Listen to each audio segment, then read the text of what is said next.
नमस्कार दोस्तों, इस वीडियो में हम डिस्कस करेंगे कि ज़ैथ्रिन 200 सिरप का उपयोग किन कंडीशंस में किया जाता है। ज़ैथ्रिन 200 सिरप को बच्चों को कैसे देना चाहिए और ज़ैथ्रिन सिरप की वजह से क्या साइड इफेक्ट्स हो सकते हैं, और यह भी डिस्कस करेंगे कि ज़ैथ्रिन सिरप को बच्चों को देते समय क्या क्या सावधानियां रखनी चाहिए। ज़ैथ्रिन एक ब्रांड नेम है। ज़ैथ्रिन सिरप के अंदर सॉल्ट कंपोजिशन एजिथ्रोमाइसिन होता है। ज़ैथ्रिन सिरप एक एंटीबायोटिक दवा है। ज़ैथ्रिन सिरप का उपयोग छोटे बच्चों में बैक्टीरियल इन्फेक्शन होने पर किया जाता है, जैसे फेफड़ों में बैक्टीरियल इन्फेक्शन होने पर, निमोनिया होने पर, खांसी होने पर, पेट में इन्फेक्शन होने पर, टाइफाइड होने पर, दांतों या मसूड़ों में इन्फेक्शन होने पर, जोड़ों या हड्डियों में इन्फेक्शन होने पर, पेशाब में इन्फेक्शन होने पर और कान, नाक, गले या त्वचा पर इन्फेक्शन होने पर डॉक्टर बच्चों को ज़ैथ्रिन सिरप को देने की सलाह दे सकता है। इसके अलावा त्वचा पर कोई फोड़ा फुंसी होने पर,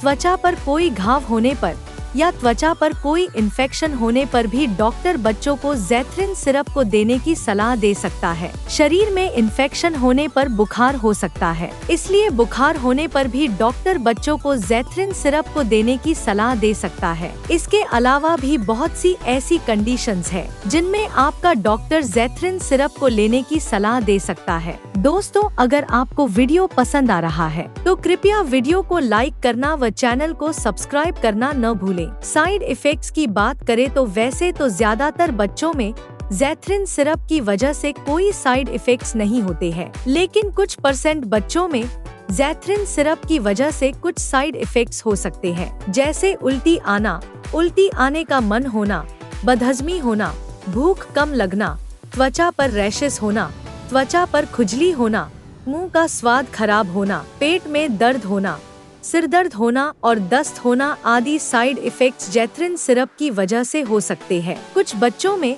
ज़ैथ्रिन सिरप की वजह से लिवर डैमेज भी हो सकता है, इसलिए यदि किसी बच्चे को ज़ैथ्रिन सिरप को लेते समय त्वचा या आँखों का पीला पड़ना, भूख कम लगना, उल्टी आना या उल्टी आने का मन होना, पैरों में सूजन होना और पेट में दर्द होना आदि लक्षण होते हैं, तो ऐसी स्थिति में तुरंत ही डॉक्टर से परामर्श लेना चाहिए, क्योंकि ये लक्षण लिवर डैमेज होने पर हो सकते हैं। ज़ैथ्रिन सिरप की वजह से ये साइड इफेक्ट्स सभी बच्चों में नहीं होते हैं। केवल 2% से भी कम बच्चों में इन साइड इफेक्ट्स को नोटिस किया गया है। अब हम डिस्कस करेंगे कि ज़ैथ्रिन सिरप को बच्चों को कैसे देना रिकमेंडेड होता है। ज़ैथ्रिन सिरप को बच्चों को खाना खाने से पहले भी दिया जा सकता है और खाना खाने के बाद भी दिया जा सकता है। ज़ैथ्रिन सिरप को डॉक्टर आमतौर पर बच्चे के शरीर के वजन के हिसाब से 10 mg प्रति किलोग्राम के हिसाब से दिन में एक ही बार लेने की सलाह देते हैं। ज़ैथ्रिन सिरप की 5 मिलीलीटर सिरप में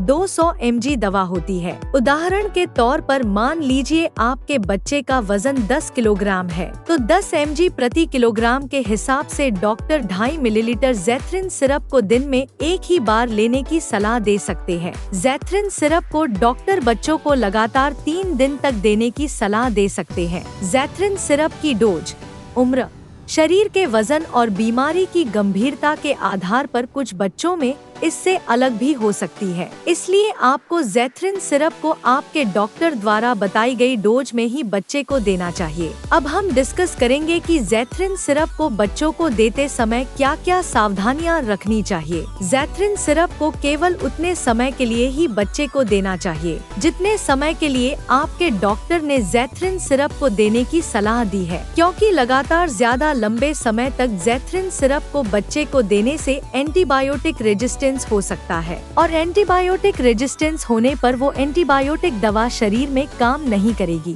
और ज़ैथ्रिन सिरप को अपनी मर्जी से पहले बंद कर देने से इन्फेक्शन वापस आ सकता है। इसलिए ज़ैथ्रिन सिरप को केवल उतने समय तक ही बच्चे को देना चाहिए जितने समय के लिए आपके डॉक्टर ने ज़ैथ्रिन सिरप को देने की सलाह दी है। ज़ैथ्रिन सिरप वायरल इन्फेक्शन होने पर, जैसे जुकाम या फ्लू होने पर प्रभावी नहीं होती है। अगर किसी बच्चे को लिवर की कोई समस्या है तो इसके बारे में डॉक्टर को बताना चाहिए, क्योंकि लिवर की बीमारी से पीड़ित बच्चों को ज़ैथ्रिन सिरप को देना रिकमेंडेड नहीं होता है। वीडियो को देखने के लिए आपका धन्यवाद। अगर आपको वीडियो पसंद आया तो प्लीज वीडियो को लाइक कर देना, चैनल को सब्सक्राइब कर लेना और अगर आपका ज़ैथ्रिन सिरप से संबंधित कोई प्रश्न है तो आप कमेंट करके पूछ सकते हैं।